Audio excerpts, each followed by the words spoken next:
მოგესალმებით, ჩემო ძვირფასო მეგობრებო. დღეს ჩვენ უნდა ვისაუბროთ ყველაზე ბინზურ ხალხზე მთელს პლანეტებსა და მთელს გალაქტიკებში. ადამიანები, რომლებიც სამწუხაროდ გვემსახურებიან დღეს საქართველოში საკუთარი ძალიან დაბალი ხარისხის მომსახურეობით და რომლითაც გადაივსო ჩვენი ქვეყანა საქართველო, რომლის შესახებაც ძალიან დიდი წუხინი მოქვს და არაერთი გამომწერი მიწერდა კომენტარებში, რომ უცხო გადაიღე ინდოელებზე, მათ მომსახურეობაზე, Bolt-ზე და მსგავსი სახის შინაარსზე ვიდეო, რაზედაც რა თქმა უნდა გეთანხმებით მე. ამ ვიდეოში მე უნდა ვისაუბრო ყველა იმ პრობლემაზე, რაც ამან დაგვიყენა დღევანდელ დღის წესრიგში მომსახურეობის სხვადასხვა სფერო, უნდა ვისაუბრო მათ ჰიგიენაზე, უნდა ვისაუბრო საერთოდ როგორ უნდა მოვექცეთ ამ ადამიანებს, ასე უნდა ვისაუბრო როგორ უნდა ნელ-ნელა მოვახდინოთ ამის დეკოლონიზაცია და ნელ-ნელა განტვირთოთ ქართული სამსახურეობით, რომ ინდოელებმა არც ინგლისური, არც ქართული, არც საკუთარი ენა და საერთოდ მე ვერ გავიგე საერთოდ რა ენაზე საუბრობენ ადამიანები. ასე რომ დალაიქეთ ვიდეო, გამოიწერეთ არხი, გაუზიარეთ მეგობრებს, ასევე თუ სურვილი გაქვთ და მეთანხმებით ჩემს პოლიტიკაში და ჩემს მიმდინარეობაში, ასევე შეგიძლიათ გააკეთოთ დონაცია და არხს დაეხმაროთ განვითარებაში და რავი, ერთად ვიღაღადოთ სიმართლე.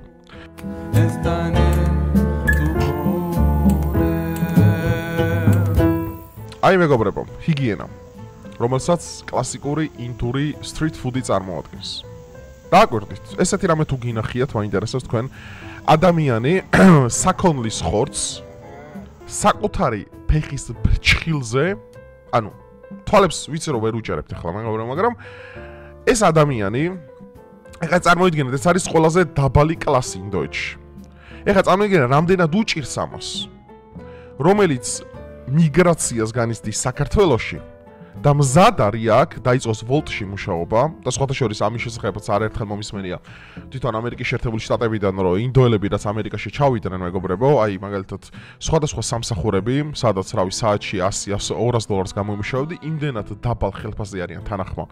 და ისეთი ძიშოვი ხალხია, რომ მზად არიან სრული დატვირთვით 10 დოლარზე იმუშაონ. რაც იმას ნიშნავს, რომ ანუ მაგალითად ქართველს უჭირს ამერიკაში მუშაობის დაწყება, რა ვიცი, უკრაინელს უჭირს ამერიკაში მუშაობის დაწყება, იქ პოლონელს უჭირს მუშაობის დაწყება, რადგანაც ეს ადამიანები ყველაფერზე არიან თანახმა, ოღონდ აიღონ 10-15 დოლარი. ნუ ეხლა რა ხდება მეს ქვეყანაში, ეხლა აი დააკვირდით რა მეგობრებო, მე მინდა ეს კადრები რატომ მოგიტანეთ თქვენ და რატომ მინდათ რა ნახოთ. ეხლა უყურეთ, კლასიკური ჰიგიენა. ანუ ნახეთ, ბევრი ადამიანი ხო არის და მეუნება ხოლმე ესეთ რაღაცას, რომ იცი რა არის, ეხლა დისკრიმინაცია და იცი რა არის, ფაშიზმია, რომ უთხრა რომ შენ აქ არ იმუშაო.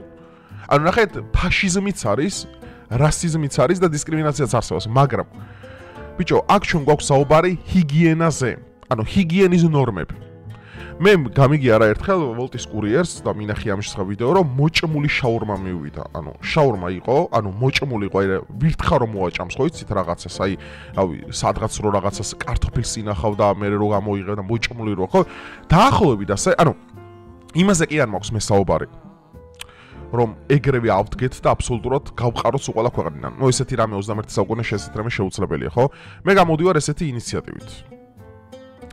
რომ მაქსიმალურად, როდესაც ამათ თქვენ სამსახურში აიყვანთ, რავი, კომპანია Apple, Bolt-ი იქნება ეს, იქნება ჭე-პეოლე, პატრე, პეტრე, პავლე, ამას მნიშვნელობა არ აქვს.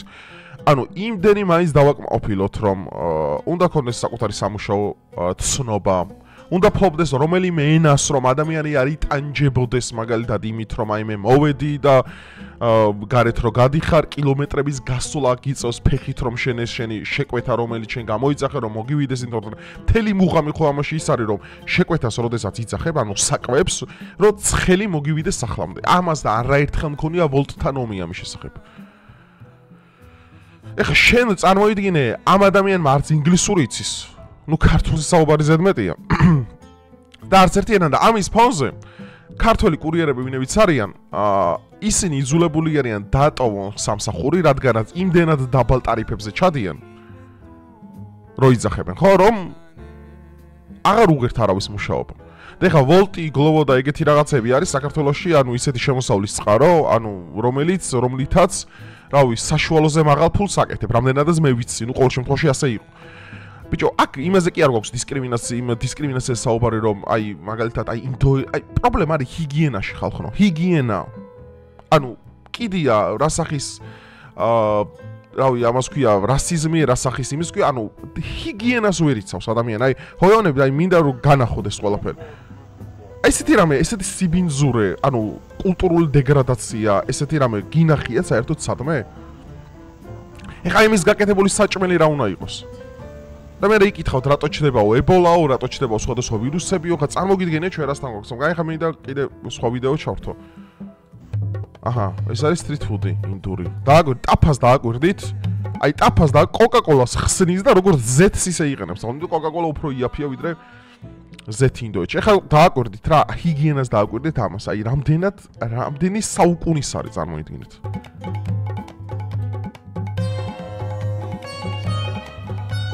და აქ აკეთებს ხალხი რომ ეხა იმას რა ქვია, საჭმელს დააკვირდით უბრალოდ რა.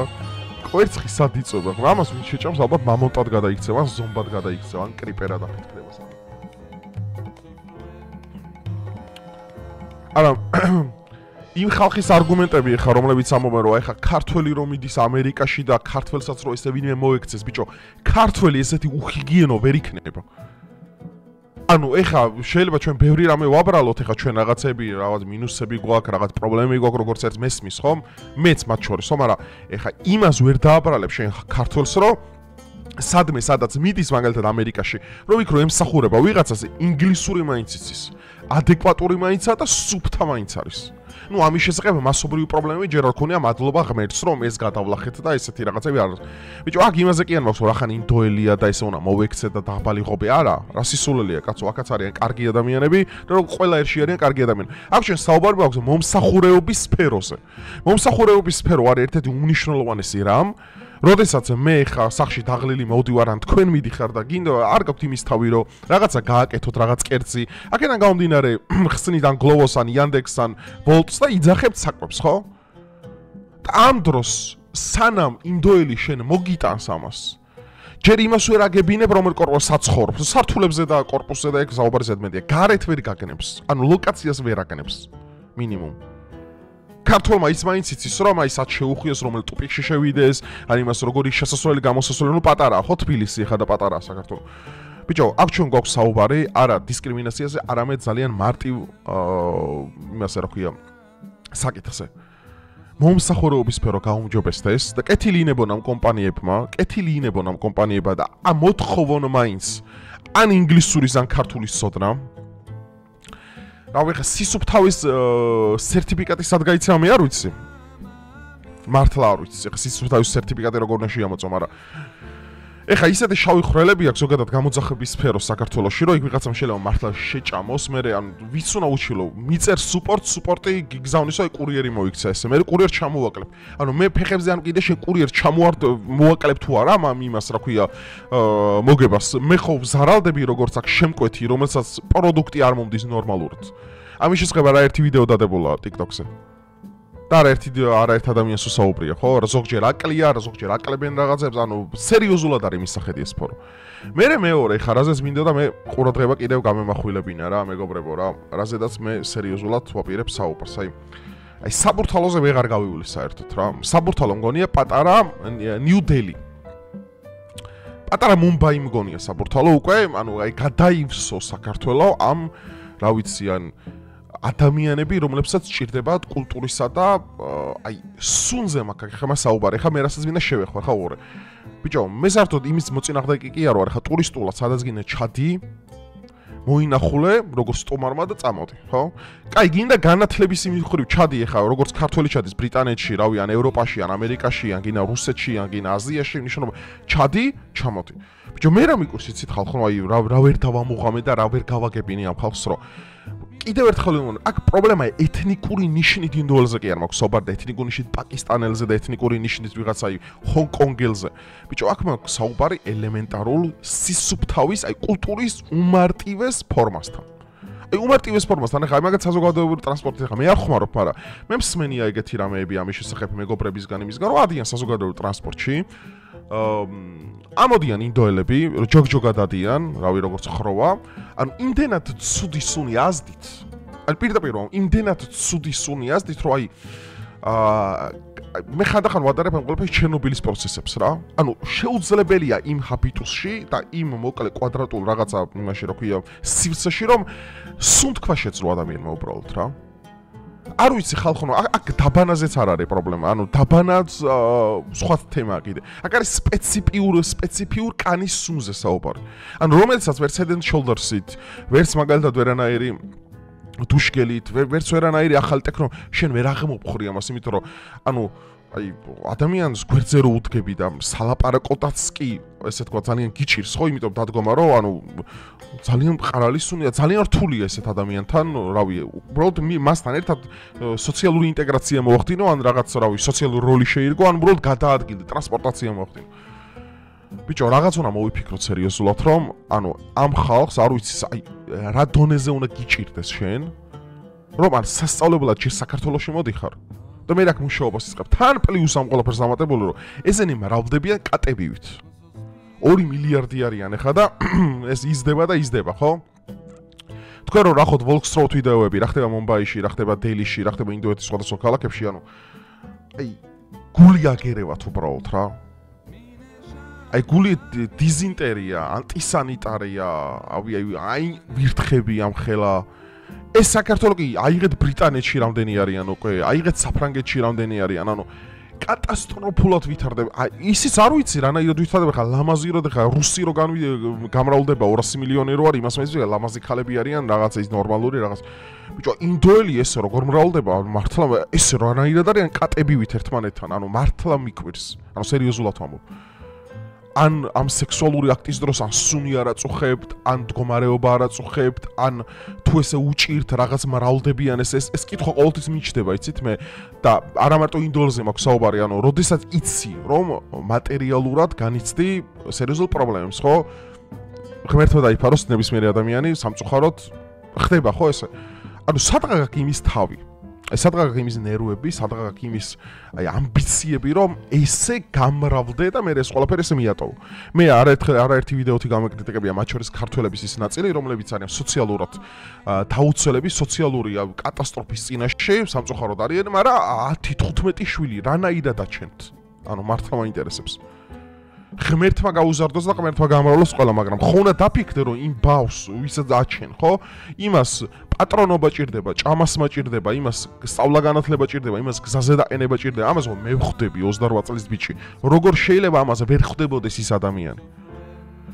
ანუ ეს სხვათა შორის მე ერთ ვიდეოს მიუძღვნი, აი რომაული არისტოკრატიის რო საერთოდ როგორ ხდებოდა გამრავლების დინამიკის დაცვა ძალიან სწორად, როგორ ვითარდებოდნენ პატრიციები, ეს ძალიან საინტერესო თემაა, იმიტომ რომ შენ სანამ არ გექნება იმხელა რესურსი, რომ შეინახო არა მარტო შენი ოჯახი, არამედ ნორმალურ გზაზე დაყენო ბავშვი, იმიტომ რომ შენ ხო ბავშვი გააჩინე უბრალოდ და იცი რა მე ღმერთი გამიზდის.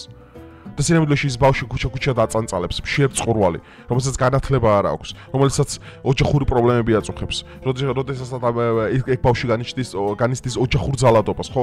ანუ რა მნიშვნელობა აქვს შენ ხო იმას რეალურად ავტომატად აქცევ. ანუ ეს პრობლემები, ეს განუვითარებელ ქვეყნებშიც, ავღანეთშიც და მაგალითად ერაყშიც იგივე პრობლემა არ არის, სირიაში მათ შორის. აჩენენ ბავშვებს, ვერ ზდიან, ვერ აყენებენ გზაზე და იძულებული არიან ეგ ბავშვები გახდნენ ტერორისტები. მე იმიტომ რომ ერთადერთი პროფესია, ერთადერთი საქმიანობა, ერთადერთი იდეოლოგია, რაც არის ექსტრემალური ჯიჰადი და არის ტერორისტული ორგანიზაცია. ამიტომ ამაზე ძალიან უნდა დავფიქრდეთ. მე არ ვიცი, ანუ ხო გეუბნებით კომპანიები და მე მოვუწოდებ ყველა კომპანიას საქართველოში, კარგად დაფიქრდეს სანამ ამ ადამიანებს იმაში რა ქვია სამსახურში აიყვანს. აი რასთან გვაქვს მეგობრებო საქმე.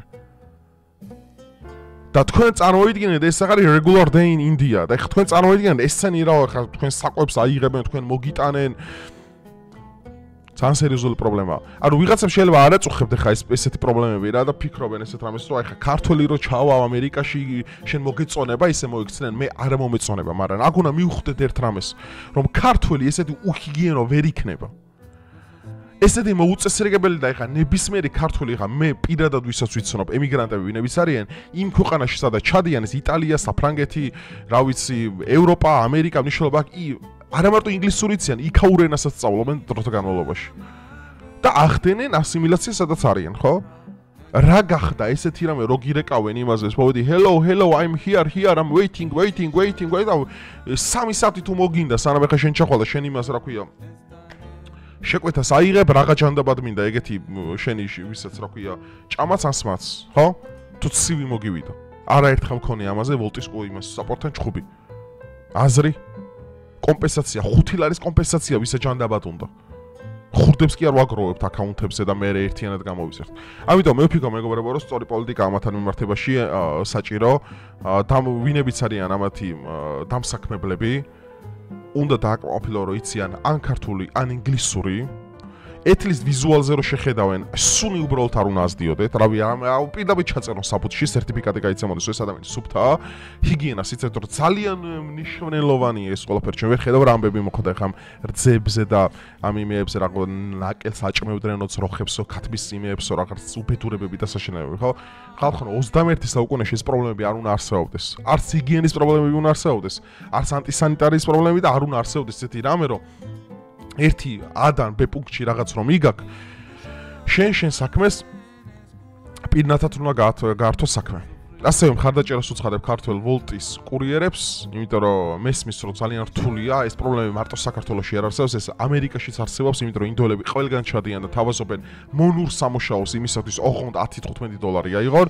ძალიან მიჭირს ამაზე რა თქმა უნდა საუბარი, ზოგადად შრომელი ადამიანის პრობლემა მე არ მაქვს, არც ეროვნებას უყურებ, მაგრამ როდესაც ჩვენ ამ ხელა სიბინძურესთან და ანტისანიტარიასთან საქმე გვაქვს და როდესაც ეს ქართველ ხალხს აწუხებს, მე როგორც ამ ქართველი ხალხის ხმის გამაჟღერებელი, რა თქმა უნდა ამ პრობლემას დღის წესრიგში ვაყენებ და ამ მიმართულებით უნდა დავიწყოთ მუშაობა. თორე ნახდად არ მინდა საბურთალოზე, რავი, ახალი მომბაი მივიღო ან რაღაც ეგეთი ისო, იმიტომ რომ გადავსებულები არიან ამ მედიკები რო ჩამოდიან საქართველოში, ეს ექიმები და მაგეებით, არ ვიცი, აი რა გიჭირს რო აქ სასწავლებლად მოდიხარ, მოდი ჯერ მაქენა დავიწყოთ. რავი, რას ფიქრობთ თქვენ ამასთან დაკავშირებით? დაწერეთ დაბლა კომენტარებში, იყავით ადეკვატურები, პატივისცეთ ერთმანეთის აზრს და ერთად მოვიფიქროთ გეგმა თუ როგორ მოვახდინოთ დეკოლონიზაცია საქართველოსი. ეს მნიშვნელოვანია, თორე დავემსგავსებით ან საფრანგეთს, ან ბრიტანეთს, რაც მე ძალიან არ მინდა. დროებით.